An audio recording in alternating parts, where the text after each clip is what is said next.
রাজি রেখেছি, আমাদের ইবাদত কি আল্লাহর দরবারের মধ্যে কবুল হয়েছে কিনা সেটাও আমরা কেউ জানি না। আমরা কেউ জানি না। তারপরও আমরা যা ইবাদত করেছি আল্লাহ পাক যেন আল্লাহর আলিশান দরবারের মধ্যে কবুল করে নিচ্ছে, বলুন আমিন। এবং এই মাসের মধ্যে বেশি ফজিলত আছে। শাওয়াল মাসের 6টি রোজার বেশি ফজিলত আছে। কয়টি রোজা? 6 রোজা বেশি ফজিলত। কারণটা হলো চন্দ্র মাসের মধ্যে আমরা যা দিনগুলা গণনা করি ওগুলা আরবি মাসের মধ্যে 354 দিন। কয় দিন? 354 দিন। আর ইংরেজি যদি আমরা গণনা করি কয় দিন? 365 দিন। 365 দিনে কয় বছর হয়? 1 বছর। 365 দিনে কয় বছর? 1 বছর। আর চন্দ্র সমূহের মধ্যে যদি গণনা করা হয় ওগুলো হচ্ছে 354 দিন। তাহলে পার্থক্য কয় দিন? 11 দিন। পার্থক্য কয় দিন? 11 দিন। ইংরেজি আর আরবির সাথে পার্থক্য হচ্ছে 11 দিন। তাহলে আমরা যে রমজানের মধ্যে 30টি রোজা রেখেছি, কয়টি রোজা?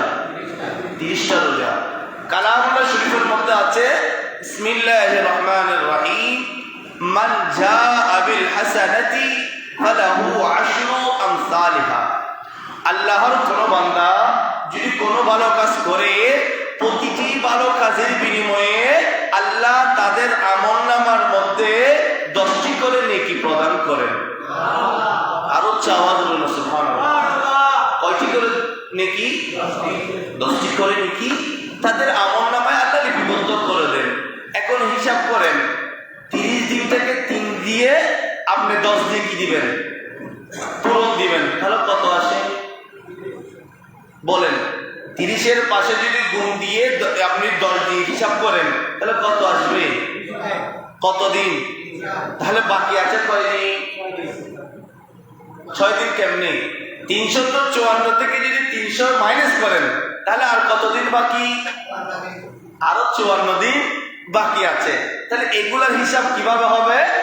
আল্লাহর রাসূল আমাদেরকে শেখানোর জন্য, আমাদেরকে বোঝার জন্য কেনই বা এই রোজাগুলা শাওয়াল মাসের রোজা রাখার জন্য তাগিদ দিয়েছেন। এই কারণে অর্থাৎ কেউ যদি এই নফল রোজাগুলা আদায় করে তাহলে এই 6টা রোজার বিনিময়ে তার জন্য 360 দিন রোজা রাখার সওয়াব হয়ে যাবে। সুবহানাল্লাহ। কিভাবে? এই রোজাগুলার কারণ হচ্ছে কেউ একেবারে ধারাবাহিকভাবে রাখে, আর কেউ যদি ধারাবাহিকভাবে রাখতেও যদি না পারে, আজকে রাখলাম, কালকে না রেখে, পরশুদিন না রেখে, 3য় দিন রাখলাম, এইভাবে করে শাওয়াল মাস 30 দিন।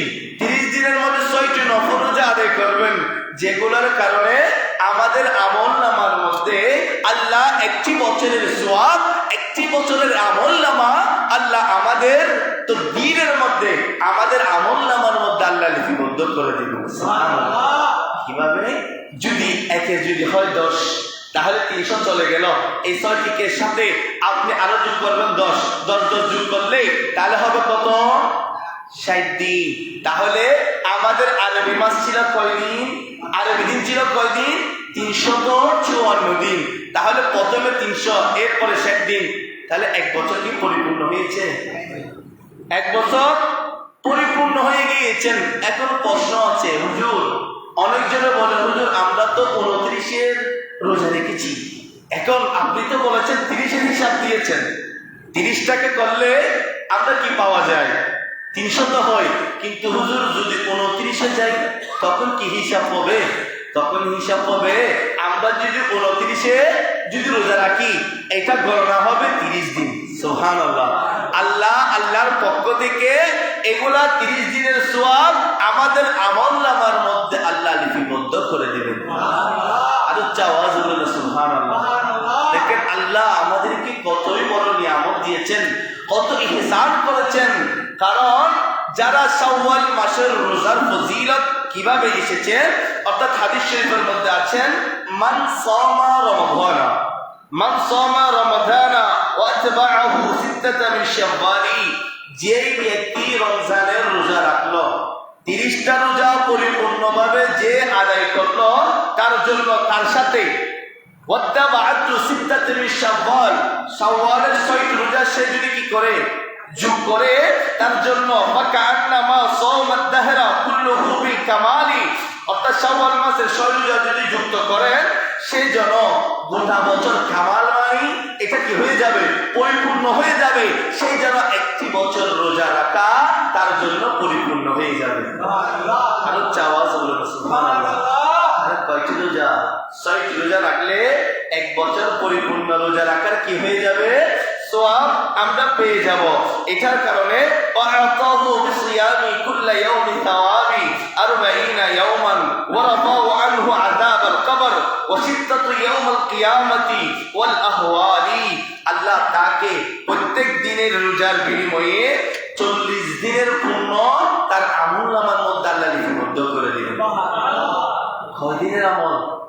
ওবু সন প্রত্যেকদিন যে নিয়ামত আল্লাহ আর দি একদিন রোজা রাখিলে যদি 40 দিন আর 40 ইয়াওমান, যদি 40টা দিনের সওয়াব যদি আল্লাহ আর আমলনামার মধ্যে লিপিবদ্ধ করে দেয়, তাহলে এর তো বড় খুশি নসিব আর কিছু আছে না? তাহলে আল্লাহ আর প্রত্যেকদিন নিয়ামত দি ওয়া রাফা আনহু আযাবাল কবর, এবং ইবা খবরের আযাব তো ইবারে কি করে দিব, মুক্ত করে দিব। ওয়া সিত্তাতু ইয়াউমাল কিয়ামাতি ওয়াল আহওয়ালি, এবং কিয়ামতের দিনের কষ্ট ভয়াবহতা তো ইবারে তো তুলে দিব। সুবহানাল্লাহ।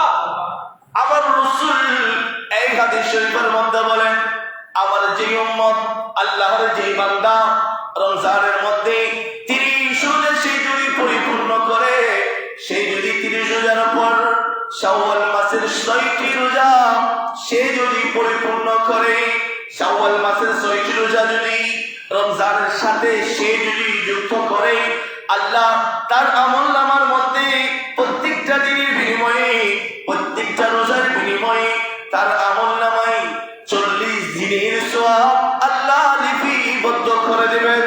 এরপরে ওয়ারাফা আনহু আযাবাল কবরি, এবং তার থেকে কবরের আযাব দূরীভূত করে দেবেন, আল্লাহ তাকে কবরের আযাব দিবেন না। এবং ওয়াসিত্তাতা ইয়াউমাল কিয়ামাতি ওয়াল আহওয়ালি, এবং কিয়ামতের যেই ভয়াবহতা, কিয়ামতের মধ্যে প্রত্যেক মানুষ যখন চিন্তিত হতে থাকবে, নিজ কর্মের কারণে আমরা অপরাধ করেছি, আমরা আল্লাহর কাছে অনেক যে যাব, আল্লাহর কাছে যে সাক্ষাৎ হবে, এটা অনেক কষ্টকর। দুনিয়ার মধ্যে আল্লাহর কত নাফরমানি করেছি, জুমার দিন হলে সকলের আগে আসি না পরে আসি, আল্লাহর ভয় এখনো পর্যন্ত আমাদের অন্তরের ভিতর নাই, কারণে আমরা কতই অপরাধ করি। কিন্তু যখন আল্লাহর ভয় আপনার ভিতরে চলে আসবে, এই দুনিয়াদারে আপনার কোনোই ভালো লাগবে না। ভালো লাগবে? দুনিয়াদারি আপনার থেকে ভালো লাগবে না, দুনিয়াকে তুচ্ছ করে দিই, দুনিয়ার যে মায়া মমতা ভালোবাসাকে তুচ্ছ করে দিয়ে আপনি আল্লাহর কাছে সুবদ্ধ করার জন্য, আল্লাহর ইবাদত করার জন্য সব সময় আপনার এই মনকে বেকরার হয়ে যাবে। যখন এইরকম অবস্থা হবে, আমার রাসূল ফরমাচ্ছেন, যারা রমজানের রোজা রাখার পর 6টি রোজা যারা সম্পূর্ণভাবে রাখবে, আমার ওই উম্মতদেরকে কিয়ামতের ময়দানে যে ভয়াবহতা, যার কিয়ামতের যে শাস্তি পাওয়ার জন্য আল্লাহর কাছে সবাই যখন সারিবদ্ধভাবে দাঁড়িয়ে সকলে যখন চিন্তিত থাকবে, আল্লাহ ওই ব্যক্তিরা কোনোদিন চিন্তিত হবে না। ওই ব্যক্তিরা ওই ভয়াবহতা থেকে তারা রক্ষা পাবে। কিসের কারণে?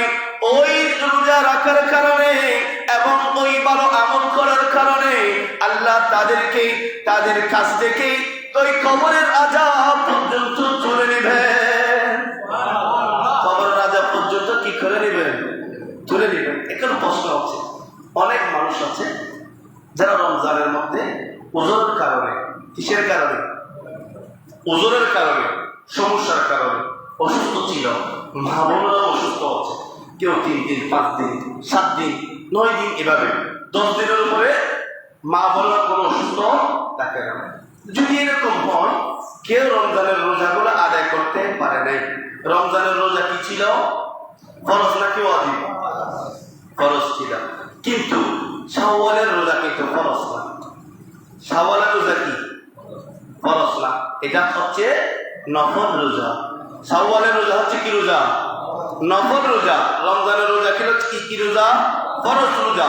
তো অনেকজনে, অনেক মা বোনরাও আছে, তারাও চিন্তা করে আমরা যা রোজা রাখতে পারি নাই এগুলো পরে রাখবো, এগুলো 1 বছর পর্যন্ত রাখতে পারবো, আগে কোন রোজা রাখবো? শাওয়ালের রোজাগুলো রাখবো। এইরকম অবস্থা আপনারা করবেন না। অনেক বাবারাও আছে যারা রোজা রাখতে পারে নাই, তারা বলে কি শাওয়াল মাসের রোজার অনেক ফজিলত আছে, যদি রাখিনি। এভাবে করবেন না। আপনারা আগে ফরজটা আদায় করে নেবেন। কোনটা? রমজানের ফরজটা। ফরজ যেগুলা আপনি আদায় করতে পারেন নাই, যেগুলা আপনার জন্য কাজা হয়ে গিয়েছে, ওই কাজাগুলা প্রথমে আদায় করবেন। এরপরে ধারাবাহিকভাবে আপনি শাওয়ালের রোজাগুলা কি করবেন? পরিপূর্ণ করবেন। এখন অনেক মহিলারা আছে, মা বোনরা আছে, তারা গত বছর রোজা রাখে নাই, 1 বছর চলে গেল, এখনো রাখতে পারে নাই। তারা বলে কি ওই হাতের হারিয়ে তুন এই শরীরে দাম করবো, বুঝছেন না? হ্যাঁ, শরীরে তাই যাই তার আলসি করতে আগামী 1 বছর হয়নি। তো ওই আগে তো ফরজ আদায় করবো না, নফল আদায় করবো? আগে কোনটা? ফরজ নাকি নফল? ফরজ। তাহলে আপনাদের দায়িত্ব হচ্ছে আগে কোনগুলো আদায় করা? ফরজগুলো আদায় করার পর তারপর এই নফলগুলো আদায় করা। কারণ যখন আমরা রোজার নিয়ত করব, তখন চিন্তা করতে হবে আমি কোন নিয়তটা করেছি। অনেকদিন আছে হুজুর আমি গত বছর না জানার কারণে এইরকম করে ফেলেছি, এটা চলে গেল না জানার কারণে। জানা সত্ত্বেও যদি আপনি এরকম করেন, তাহলে আপনি কি হয়ে যাবেন? গুনাহগার হয়ে যাবেন। আল্লাহর কাছে তওবা করবেন। আল্লাহ যেন আমাদেরকে এইরকম অবস্থা থেকে যেন হেফাজত করে। সব আমিন। মা বোনদেরকে বলে দিবেন, তারা যে 3টা 5টা রোজা রাখতে পারে নাই, আগে বলবেন ওই রোজা কি করো, কমপ্লিট করো, ওই রোজা আদায় করো, তারপরে কোনগুলা করবা? শাওয়াল মাসের রোজা। অনেকজনের আছে 15টা 20টা। তো যদিও 15টা 20টা থাকার পর শরীর যদি তাকত থাকে, শরীর যদি সুস্থ থাকে, শাওয়াল মাসে রোজা রাখেন। আর যদি শরীর অসুস্থ, মনে করেন আমি অনেক টাইট হয়ে গেছি, শরীরের সমস্যা হয়ে যাচ্ছে, আমি রোজা এগুলা রাখার পর আর আমার শরীর কি হচ্ছে না, আর শরীরের ক্যাপাসিটি নেই, শক্তি নেই, তাহলে আপনি নফল রোজা না রাখার ইখতিয়ার আছে। এগুলা আমার জন্য ফরজ না। আমার জন্য ফরজ ছিল কোনগুলা? রমজানের রোজা। তো আমরা এমন মর্তবার একটি মাস আমরা সমাপ্ত করে শাওয়াল মাসের মধ্যে উপনীত হয়েছি, যে শাওয়াল মাসের মধ্যে আল্লাহ আমাদের আমলনামার গুলো আল্লাহ দরবারের মধ্যে কবুল করে। সব আমিন।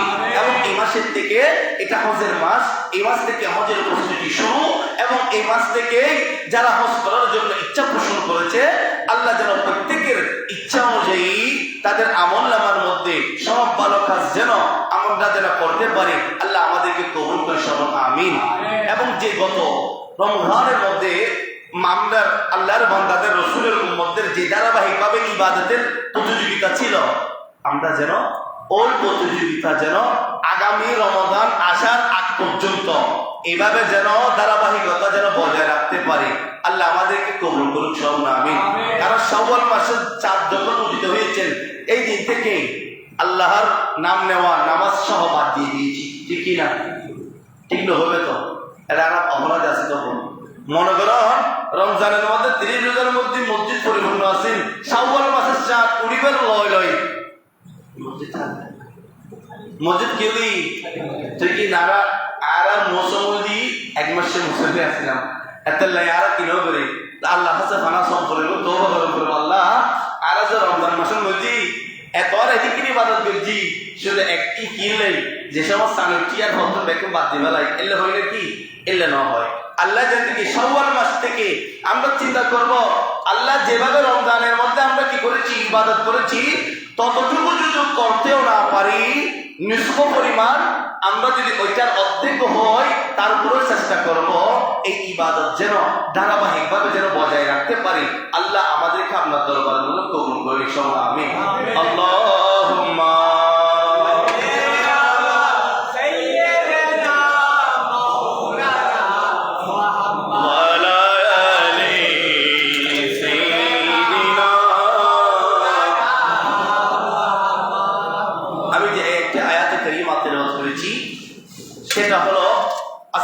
আমাদের ইচ্ছা ছিল যে বিষয়ের উপর আমরা আলোকপাত করব ফিসুল আকিবাতি লিকাসমিল মালিল হারামি। হারাম সম্পদ যারা অর্জন করে তাদের জন্য অশুভ পরিণাম। কি পরিণাম? তাদের জন্য অশুভ পরিণাম। আগে আমাদের ইবাদত সব আসবে কিসের কারণে জানেন? যখন আমি হারাম সম্পদ যখন কি করব, অর্জন করব। আপনি হারাম সম্পদ অর্জন করে যদি নামাজ কালাম পড়েন, কাজে আসবে না। নামাজ কালাম পড়লে কি হবে না? কোনো কাজে আসবে না। প্রথম বললাম নামাজ পড়ার জন্য, এখন বলবো নামাজ পড়ার আগে আগে নিজেকে নিজে কি করতে হবে? নিজের নফসকে হারাম থেকে কি রাখতে হবে? বাঁচিয়ে রাখতে হবে। কিভাবে বাঁচিয়ে রাখলে, যদি বাঁচিয়ে না রাখি আমাদের অবস্থা কিরকম হবে? আল্লাহ সূরা নিসার মধ্যে 10 নম্বর আয়াতের মধ্যে আল্লাহ পাক বলে, বিসমিল্লাহির রহমানির রহিম, ইন্নাল্লাযীনা ইয়াকুলুনা আমওয়ালাল ইয়াতামা যুলমান ইন্নামা ইয়াকুলুনা ফি বুতুনিহিম নারা ওয়া সায়াসলাউনা সাঈরা। নিশ্চয় যারা এতিমদের সম্পদ অন্যায়ভাবে বক্ষণ করে, তার সম্পদ প্রথম নম্বর আসবে কার সম্পদ? এতিমদের সম্পদ। যারা এতিমদের সম্পদ অন্যায়ভাবে বক্ষণ করে, বক্ষণ মানে খেয়ে ফেলে আর কি। মনে করো তুমি এতিম মানে কাইতিম কাদেরকে বলে? যারা এখনো প্রাপ্তবয়স্ক হওয়ার আগেই মা বাবা যাদের খবরে চলে গেছে তাদেরকে এতিম বলে। এখন আমরা যদি বলি আমি এখন প্রাপ্তবয়স্ক হয়েছি, এখন আমার মা বাবা মারা গেলে আমাকে কি এতিম বলবে? আমাকে এতিম বলবে? এতিম তো আমাকে বলবে না, এমনি আমার মা বাবা চলে গেছেন তার জন্য আমি মা বাবা হারা হয়েছি। কিন্তু এতিম কাকে বলে? এখন আমার সম্পদ, আমি প্রাপ্তবয়স্ক হয়েছি, আমার সম্পদ যদি কেউ চিনিয়ে নেয় আমি তার সাথে একটু ঝগড়া করতে যাবো না? আর যখন একটা মাসুম বাচ্চা এরকম বাচ্চা হয়ে যায়, সে কি আপনার সাথে ঝগড়া করতে যেতে পারবে? তখন আমরা সুযোগ বুঝে তাকে কি করি?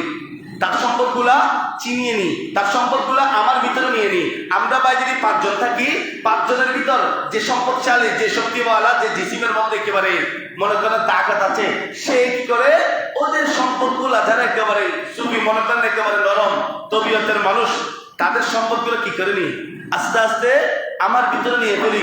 কথা বলতে আসলে তাকে মাইর দিই, এইরকম বর্তমান অবস্থা। কিন্তু চিন্তা করতে হবে টুমোরো, আজকে অথবা কালকেও পরশু আমার থেকে কবরে যেতে হবে না? কবরে যেতে হবে। কবরে যেতে হলে ওই ভয়টা যদি আমার অন্তরের ভিতরে যদি না থাকে, তাহলে আমরা যেরকম অপরাধ সেগুলো সব করতে পারবো, ঠিক কিনা? আমরা অপরাধ করি কখন? যখন আমাদের ভিতর আল্লাহর খৌফ উঠে যায়। তখন যদি আল্লাহর খৌফ যদি অন্তরের মধ্যে থাকে, তখন অপরাধ করতে মন চায় না। তখন অপরাধ করতে কি চায় না? মন চায় না। তাহলে আল্লাহ পাক বলেন, ইন্নাল্লাযীনা, নিশ্চয় যারা ইয়াকুলুনা খেয়ে ফেলে, যারা বক্ষণ করে আমওয়ালাল ইয়াতামা, কাদের সম্পদ? এতিমদের সম্পদ, যুলমান অন্যায়ভাবে, ইন্নামা ইয়াকুলুনা ফি বুতুনিহিম নারা, নিঃসন্দেহে তাদের পেটের মধ্যে আগুন জ্বলে। নারন মানে কি? আগুন। যারা খেয়ে ফেলে নিঃসন্দেহে তাদের পেটের মধ্যে কি জ্বলে?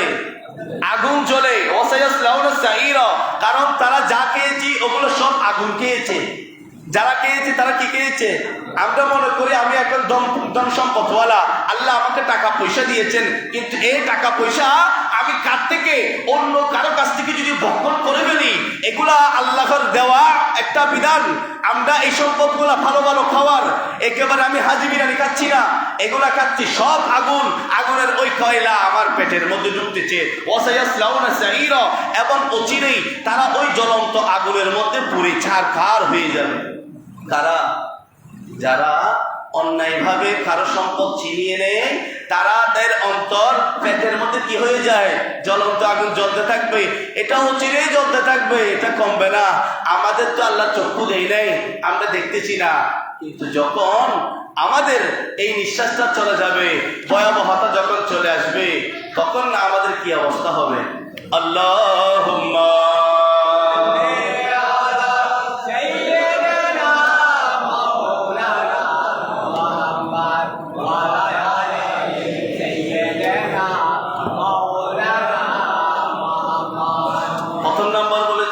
এতিমদের সম্পদ।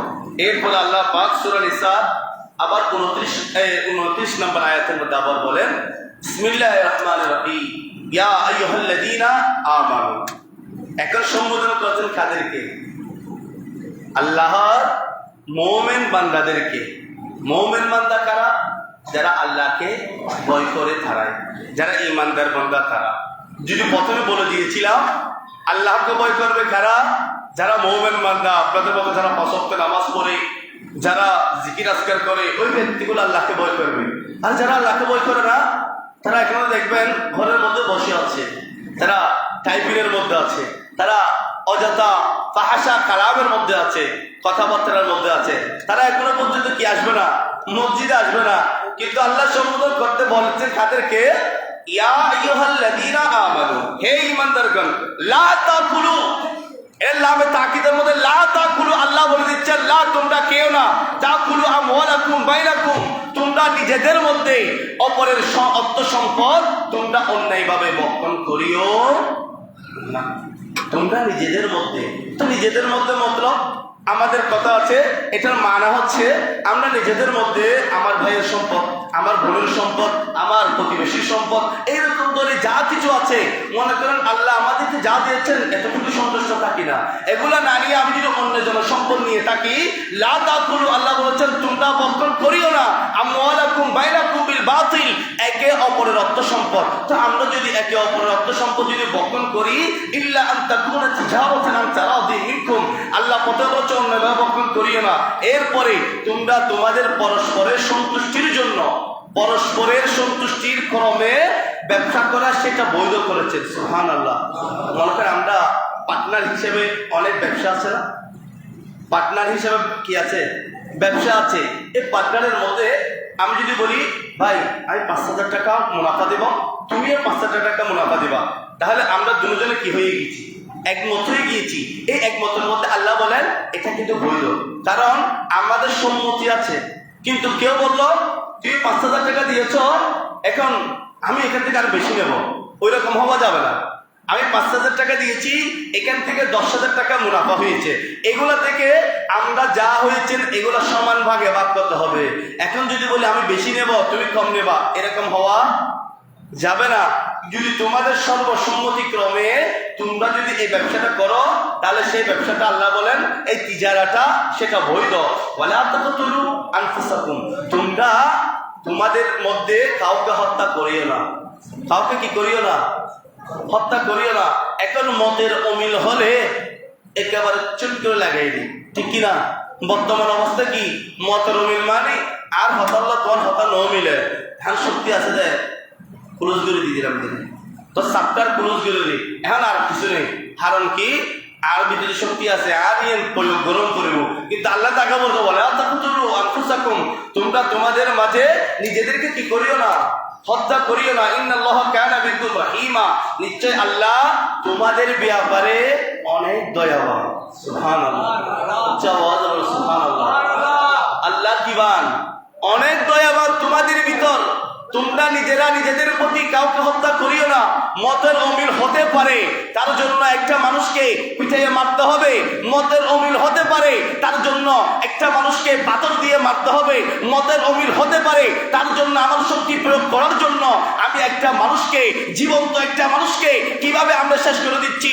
আমার রাসূল দুনিয়ার জমিনে এসে জাহিলিয়াত যুগের যেই অবস্থাকে, যেভাবে জীবন্ত মেয়েদেরকে, মা বোনদেরকে যেভাবে পুঁতে ফেলতো, এই কবরের মধ্যে দিয়ে ফেলতো, আমার রাসূল এসে ওই রহমতের নবী, ওয়ামা আরসালনাকা ইল্লা রাহমাতাল লিল আলামিন, যেই নবী দুনিয়ার জমিনের মানুষদেরকে শিখিয়েছেন কিভাবে মানুষদেরকে রহম করা, কিভাবে মানুষদেরকে ইহসান করা। আমার আল্লাহ বলেন যে মানুষ অন্য মানুষকে রহমত করবে না, দয়া করবে না, আমি আল্লাহ ওই ব্যক্তিকে রহমত করব না। সুবহানাল্লাহ, আমিও ওই ব্যক্তিকে কি করব না, দয়া করবেন। আল্লাহ বলেন ইন্নাল্লাহা কানা বিকুম রহিমা, আমার মতো দয়াবান দুনিয়ার জমিনে আর কেউ নাই, তোমরা মানুষদেরকে দয়া করো। আর এখন মতের অমিল হলে আমরা ওই মানুষদেরকে কতল করে ফেলি। আমরা কি করে ফেলি? বর্তমানে এমন জমানা চলে এসেছেন যে সময় একটু ভালো কথা বললেই আমি আপনার কথাটা সুইচ হয় নাই, আপনার কথা আমার থেকে কি লাগে নাই, পছন্দ হয় নাই, তার জন্য আমি আপনাকে কতল করে দিচ্ছি। কিন্তু আজকে কতল করে দিয়ে আপনি কোথায় যাবেন? কবরে যেতে হবে না? কবরে কি শাস্তি আল্লাহর কাছে সাক্ষাৎ করতে হবে না? কিয়ামতের ময়দানের মধ্যে আল্লাহ পাকের কাছে আপনি কি যখন দাঁড়াবেন, তখন আপনি কি জবাব দেবেন? তখন বলবেন আল্লাহ আমি দুনিয়ার জমিনের সম্পদ, এগুলাকে কিভাবে আমার শক্তি ছিল, ওই সময় কি শক্তি থাকবে? ওই সময় কি আমার ভিতরে অস্ত্র থাকবে? তখন আল্লাহর কাছে কি জবাব দেবেন? তার জন্য এই রকম অবস্থা থেকে আল্লাহ আমাদেরকে হেফাজত করে সমান আমিন। আল্লাহ পাক আরেকটা আয়াতের মধ্যে বলেন, বিসমিল্লাহির রহমানির রহিম, ওমা কানা লিনাবিয়্যিন আইয়াহুল, কোন নবীর প্রতি এই ধারণা তোমরা করো না যে ওমাইয়াগুল ইয়াতি বিমা ওয়াল্লা ইয়াউমাল কিয়ামা, কোন কিছু অন্যায়ভাবে তারা গোপন করে রেখেছে।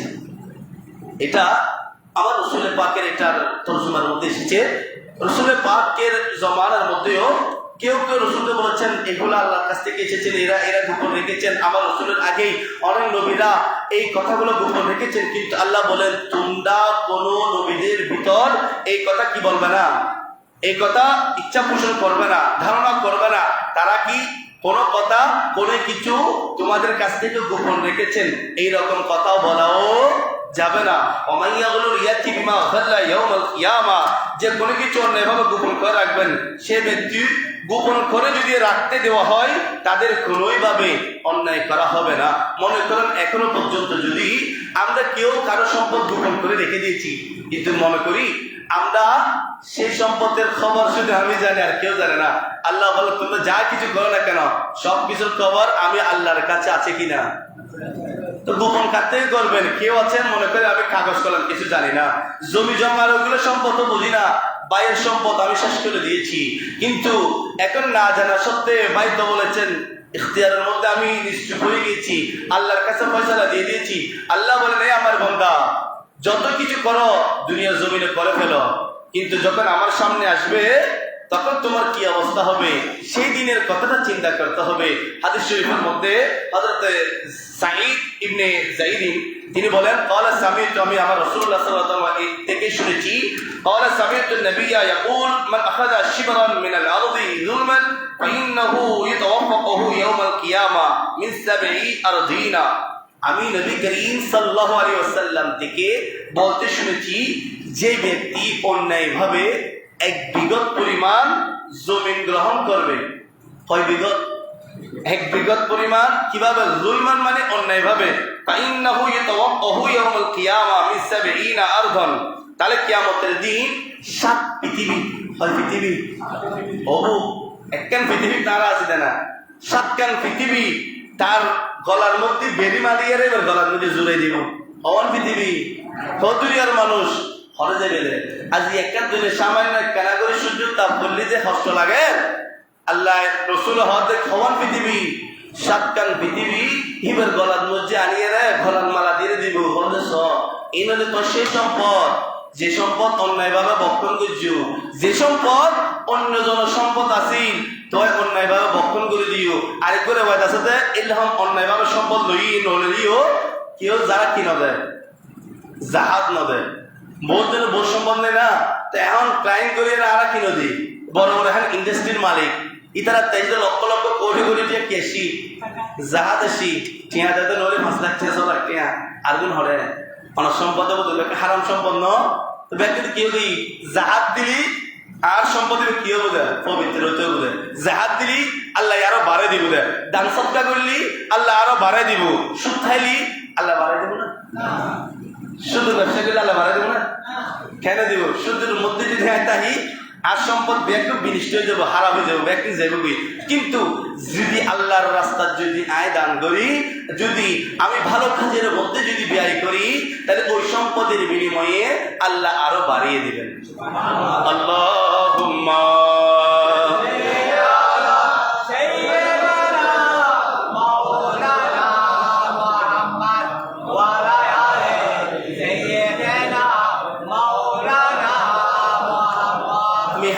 বলে শেষ করে দিচ্ছি।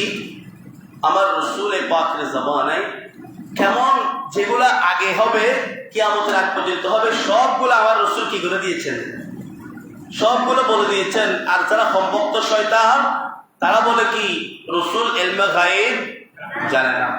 এখন এই হাদিস শরীফ দিয়ে আমি শুধু বোঝাতে চাইবো কিভাবে রাসূল ইলমে গায়ব জানেন সেটা।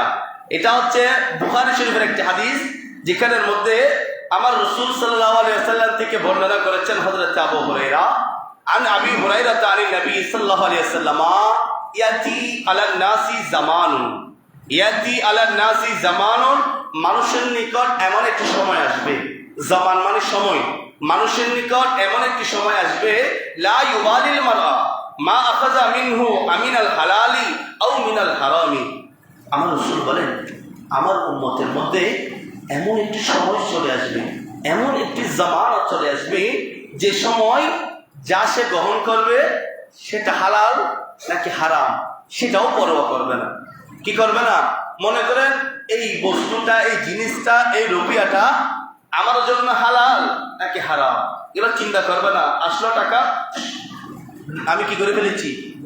ঢুকাই ফেলেছি। এই সময় বর্তমান চলে এসে আমি যে টাকাগুলো কি করব, আমি যে টাকাগুলো উপার্জন করি এটা কি হালাল উপায়ে নাকি হারাম উপায়ে সেটাও পরোয়া করবে না। রাওয়াহুল বুখারীর মধ্যে ইমাম বুখারী হাদিসটা এনেছেন কিভাবে? হযরত আবু হুরায়রা তিনি বর্ণনা করেন, আমার রাসূল বলে দিচ্ছেন, মানুষের মাঝে এমন একটি সময় আসবে, ইয়াতি আলান নাসি জামানুন, মানুষের মাঝে এমন একটি সময় আসবে, লা ইউবালিল মারআ, তারা কি করবে না? পরোয়া করবে না, মা আখাযা মিনহু আমিনাল হালালি আও মিনাল হারামি, এটা কি হালাল নাকি হারাম সেটা তারা কি করবে না? চিন্তা করবে না। আমি টাকা পেয়েছি, সেটাই নিয়ে ফেলেছি, এটা কি আমার টাকা নাকি হারাম টাকা, এটা কি হালাল নাকি হারাম এটা চিন্তা করবে না। এই উপার্জনটা কিভাবে? যেমন এখন আমি যদি বলতে যাই সময় অনেক চলে যাবে। মনে করেন এখন অনেক রকম উপায়ে টাকা ইনকাম করি। কিভাবে? কেউ কষ্ট করে সকালে ফজরের নামাজ পড়ে গিয়ে কষ্ট করতেছেন, সন্ধ্যার আগে আসতেছেন, কত কষ্ট করে গায়ের একেবারে আমার যত ঘাম আছে সবগুলো বিনিময় করে টাকা ইনকাম করি। আর কেউ আছেন ঘরের মধ্যে বসে থেকে মোবাইল একটা নিয়ে টাইপিং করে করে আমি টাকা কামাচ্ছি। তাহলে কোনটা হালাল? আমি কি চিন্তা করেছি এই টাকা, যে টাকাটা আমি ইনকাম করতেছি সেটা হালাল নাকি হারাম? কিন্তু সেটা চিন্তা করি নাই।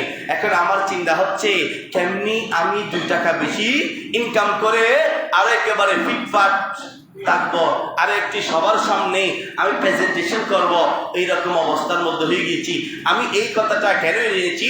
বর্তমান সময়ে আমরা টাকা যখন উপার্জন করি তখন চিন্তা করি না এই টাকাটা হালাল নাকি হারাম, এটা যদি আমি বক্ষণ করি এটা হালাল হবে কিনা। কিন্তু আমরাও তো, আমার কথা বলে, আমরাও তো অনেক সময় চিন্তা করি না। অনেকজনের বাসার মধ্যে দাওয়াত খেতে যাই, কিন্তু চিন্তা করা উচিত ছিল আগেকার আমাদের উস্তাদরা দেখেছি, বড় বড় আল্লাহর ওলিরা দেখেছি, তারা কিভাবে কেউ যদি দাওয়াত করতো, কোনো বেনামাজির ঘরে তারা দাওয়াত গ্রহণ করতো না। তারা কি করতো না? বেনামাজির ঘরে দাওয়াত গ্রহণ করতো না। এবং দাওয়াত খাওয়ার আগে চিন্তা করতো ওনার ইনকাম কিভাবে উপার্জিত হয়। ওনার ইনকাম যদি কোনো হারাম থাকে তাহলে ওই ঘরের মধ্যে আমি কি করব না, আমি যাব না। কারণ ওনার টাকার যে ইনকাম করেছেন ওখানে যদি আমি গিয়ে বক্ষণ করি তাহলে আমিও কি হয়ে যাব, আমিও গুনাহগার হয়ে যাব। আমার পেটের ভিতরে যদি হারাম ঢুকে তাহলে কোনো ইবাদত আল্লাহর দরবারের মধ্যে কবুল হবে না।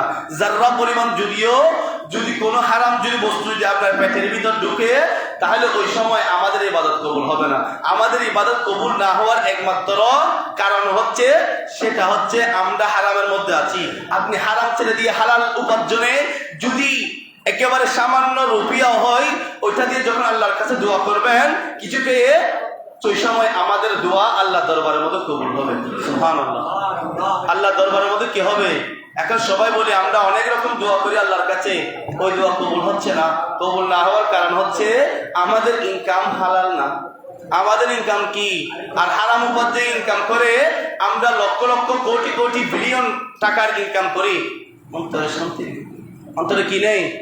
এগুলো বলার কারণ হচ্ছে অনেকজন বলে হুজুর টিয়া দিদি প্রথম টিয়া দিদি তারা এত সুন্দর করে কেন চলে, আর আয় একটু টিয়া হবে আয় কি তারা, কিন্তু আমাদের কি লাগে, সম্মিলিত হয়ে যায়। অনেকজন বলে কিন্তু হুজুর টিয়া দিবে সময় কেন ব্যাগ করে কিনি খরচি করি, এটুকু টিয়া দিয়ে হুজুর ফসল হয়ে যাবো না। তারপরেও তাদের ভিতরে একটি কারণ আছে, আল্লাহর উপর তারা তাওয়াক্কুল করেছেন, যার কারণে ওইটার ভিতর আল্লাহ তাদের ওই টাকার মধ্যে আল্লাহ বরকত দিয়েছেন। তা আপনিও যদি আপনার যা ইনকাম করবেন ওই টাকার মধ্যে যদি ইক্তিদা করেন, তাওয়াক্কুল করেন আল্লাহর উপর, তাহলে আল্লাহও আপনাকে সবগুলোর মধ্যে বরকত দিবেন। আর আপনি যদি লক্ষ লক্ষ টাকাও বিলিয়ন টাকাও যদি ইনকাম করেন, ওটার মধ্যে যদি বরকত না থাকে তাহলে কোনো মজা আছে? কোনো মজা নাই। তো আল্লাহ পাক আমাদেরকে বোঝার মতো তৌফিক দান করে সবল আমিন।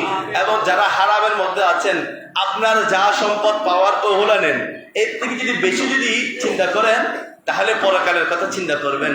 আমি কাউকে, এখানে অনেকজন আছেন বলবেন হুজুর আর সাইসা হরমাল্লাহ, হুজুর আর আল্লাহ হরমাল্লাহ, আমি কাউকে দেখানোর জন্য বলতেছি না। আমার বিষয়টা এসেছে খোদার কসম করে বলতেছি, এই বিষয়ে আমি বলবো। এখানে কেউ খারাপ হবেন আর কেউ রাগ করবেন, এখানে আমার দেখার সময় নেই। কারণ হচ্ছে এই বিষয়ের উপর যদি আমার এলাকা যদি কেউ যদি একটা মানুষও যদি এটা নিয়ে আল্লাহকে ভয় করে যদি উনি যদি সংশোধন করে ফেলে, সেটাই হবে আমার সার্থকতা। এরপরে অন্য কোনো কিছু আমার চাওয়া পাওয়া নাই। আল্লাহর ওয়াস্তে যদি এরকম কেউ থাকেন বাইরে বাইরে মারামারি হানাহানি এগুলোর থেকে কি হয়ে যান, আল্লাহর কাছে তওবা করুন। সম্পদ আমাকে খবরে নিয়ে যাবে না, আমার এই সম্পদ আমাকে নিয়ে যাবে। আমার নিঃশ্বাসটা যদি দেখেন চলে যায়, আমাকে এত সুন্দর কাপড় পরে আপনাকে পাঠাবেন? কেউ পাঠাবেন? নাকি আমার সন্তান, আমি স্ত্রীকে অনেক ভালোবাসি, সন্তানকে ভালোবাসি, যাও তোমার বাবার সাথে যাও, যাইব না? 1 ঘন্টা 2 ঘন্টা 3 ঘন্টা পর হবুদের লাগে তাঁতের পাঠাতেছ হবুল হইব। ভালোবাসা কয়দিনের? হ্যাঁ, একদিনের মধ্যে সব শেষ। আপনি যদি খারাপ লাগে 4 দিন পর্যন্ত কান্নাকারি করবে, 4 দিনের পর থেকে 5 দিন থেকে আপনার জীবন স্বাভাবিক হয়ে গেছে। দৈনন্দিন জীবন আপনি যেরকম করে এরকম করবেন, আর কারোর জন্য কেউ কান্না কাটিয়ে করবে না, চিন্তা করবে না। এটার নাম হচ্ছে কি? লাইফ। এটা হচ্ছে জীবন। আমাদের জীবন সংগ্রাম যতক্ষণ নিঃশ্বাস আছে ততক্ষণ, নিঃশ্বাস যখন চলে যাবে কেউ কারো খোঁজখবর রাখবে না আমার রসুল ছাড়া। রসুল দুনিয়ার জমিনে এসেও গুনাহগার উম্মতের জন্য কান্না করেছেন, এবং দুনিয়া তাকার সময়ও করেছেন, এবং কিয়ামতের ময়দানেও করবেন। এখনো পর্যন্ত রওজা পাকের মধ্যে থেকে ওই গুনাহগার উম্মতদের জন্য কান্নাকারি করতেন। সুবহানাল্লাহ। ওই গুনাহগার উম্মতের জন্য কান্নাকারি করেন। তার জন্য রসুলকে মহব্বত করুন, যে রসুলকে মহব্বত করলে আমাদের সকল জাহানের, দো জাহানের সরদার যিনি, উনি আমাদের কামলিওয়ালা নবী, আমাদেরকে রেহাই করবেন। মা বাবা আত্মীয় কেউ আমাদেরকে রেহাই করতে পারবে না। যে সময় আমাদের কেউ কারো হবে না। ইয়াউমা লা ইয়ানফাউ মালুন ওয়ালা বানুন। আমার সম্পদ, আমার এই পুত্র সন্তান, স্ত্রী, কেউ আমাকে কি করবে না। ওই সময় কেউ চিনবে না, শুধুমাত্র রসুল একমাত্র চিনবেন। এই উম্মত আমার উপর দুরূদ পড়েছেন, এই উম্মত আমার উপর ইস্তিকামত থেকে তার জীবন সাজিয়েছে। আল্লাহ পাক আমাদেরকে বুঝে শুনে আমল করার মতো তৌফিক দান করুক। সব আমি আমা আলাইনা ইল্লাল বালাগ। আসসালামু আলাইকুম ওয়া রাহমাতুল্লাহি তাআলা ওয়া বারাকাতুহু।